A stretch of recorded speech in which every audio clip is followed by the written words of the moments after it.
Saturday evening, South Carolina Weather Watchers. I am the host for South Carolina Weather, Justin Peterson, and let's go ahead and talk about the weather for our Saturday evening, for your Saturday evening. Looking at the radar right now, as I forgot to switch my color, but looking at the radar right now, you can see that most of the precipitation that was inside South Carolina for today has pretty much gone. Pretty much gone. Georgia has some precipitation, the same thing up here in North Carolina as well, but it's really just Georgia and North Carolina that's receiving that.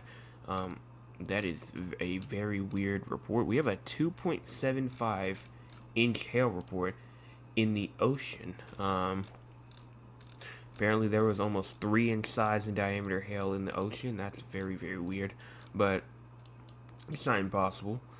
Some damage reports over here in Alabama, in Elmore County. A few trees down up there. We have some 1 to around 2 inch diameter hail up there inside Wisconsin for today as well. So a lot of things going on went through the U.S. today. But if we go ahead and look at the winter weather precipitation, you can see that the East Coast right now is looking okay. We do have some showers and storms that go through pretty much most of the East Coast. Same thing like up there in Maine, going down to the Carolinas, Georgia, Alabama, Tennessee, as well as just to the south and west of Florida, as well as over here in the Rockies. We do have some precipitation as well as up here inside the Northwest and the Pacific Northwest. Let's go ahead and talk about cloud cover. Cloud cover right now, mainly from the Augusta through Columbia, Florence, and Myrtle Beach. But if you're inside places like Greenville, Spartanburg, maybe like Lawrence, Greenwood, near Charleston too, have the potential of seeing not really too much precipitation, too much cloud cover. Here's our cloud cover for the next 48 hours. If you go ahead and get this forward, you can see that cloud cover as we go into like tomorrow morning. That cloud cover is still mainly going to be there until we get to around this time tomorrow, around 9-10 o'clock. The cloud cover is going to be trying to push off, but I think more is going to come through after it. And as we continue pushing it, more and more clouds kind of start to build up a little bit more, mainly towards the coast as well. The upstate tries to get a little bit of a break. The Midlands try to get a break, but the Lowcountry and the PD regions decide that it wants to keep the cloud cover over there. Looking at the current temperature, 70 in Columbia, 71 in Charleston, 71 in Savannah, 73 in Myrtle Beach, 68 in Rock Hill, 66 in Greenville, and 66 in Anderson. Low temperatures for tonight, around 65 in Columbia, 71 in Charleston, 71 in Hilton Head, 68 in Myrtle Beach, 63 Rock Hill, 63 Spartanburg, 64 Greenville, Anderson, and Greenwood.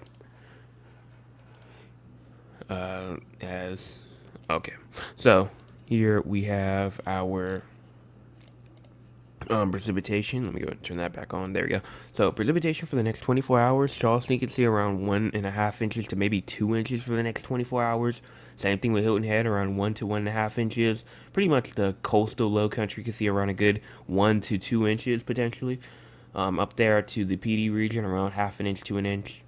Same thing for up there for like Greenwood, Greenville, Spartanburg.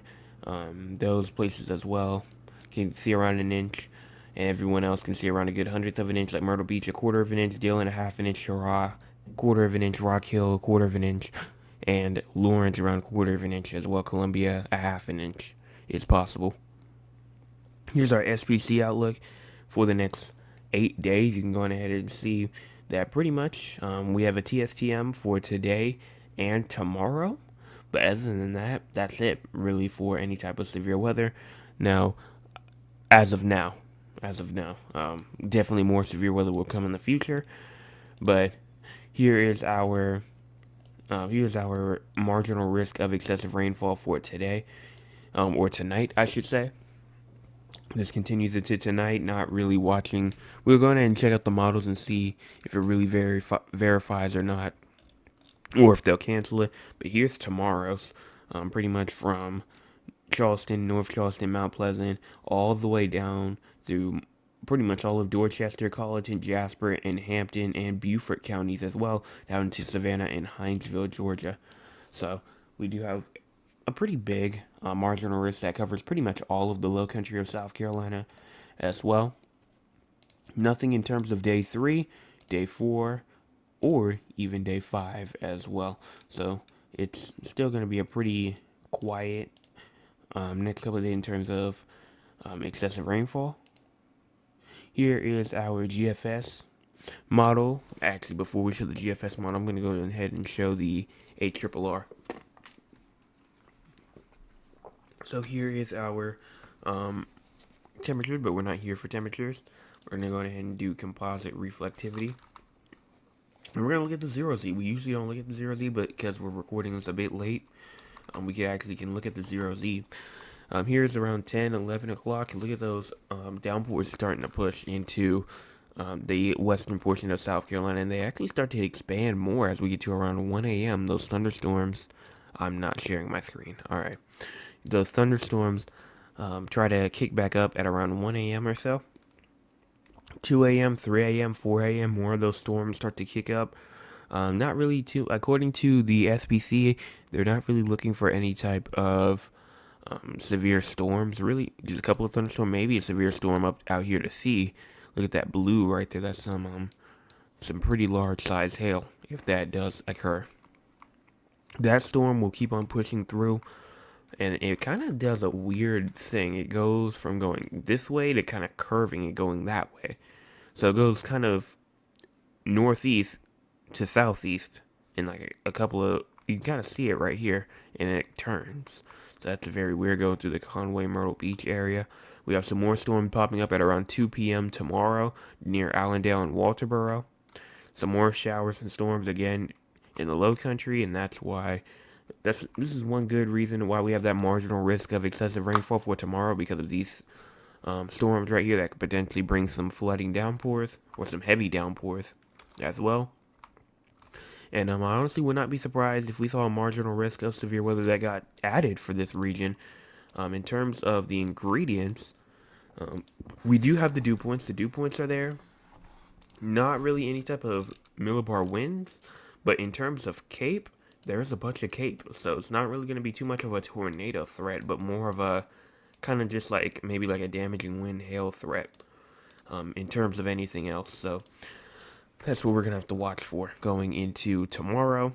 If we continue through, going through to 5:19, around 9 o'clock, 10, 11, again, most of the showers and storms are pretty much gone. And then as we get into the 1 a.m. hours all the way to 8 a.m. on the 20th, again, not watching for anything really intense. So I think that we could get a nice day on Monday.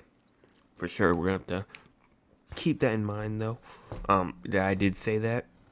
And we'll go on ahead and continue on and go through with the GFS model. So let's go on ahead and show it. Here it is. We're going to go ahead and push it forward. Not going to go too in depth today. That's really going to be for tomorrow. But if you push this forward, you can see that that storm system is going to pretty much leave around the 20th. And then there goes the 21st, the 22nd, the 23rd. No rain in sight. Then finally the 24th comes through, brings us a couple of showers and maybe even some storms as well. And also, look at this. It's around 120 hours from now. It's around 5 days from now. Look at this. Look at this little tropical development trying to do something here. I'm not sure what, as of now, the models kind of have it going kind of out to sea and kind of dissipating. But I just want to say, I mean, this, you might look at this and say, oh, this is a hurricane. It's not a hurricane. It's a very, very weak low pressure. So in terms of hurricane-wise, no, not really. But very, very interesting to see this. And it's May the 18th. So just got to keep that in mind, that these storms out there in the Atlantic, they're trying to do some stuff. Obviously, we're a bit too early inside the season, but we're going to have to wait and see what happens. We have this huge storm system up here on the 22nd, though, that's going to try and push eastward. Not really bring us too much, maybe just for a couple of raindrops in those thunderstorms on the 24th. And then once we continue pushing this forward, again, just more downpours, more thunderstorms, more everything on the 28th and the 29th.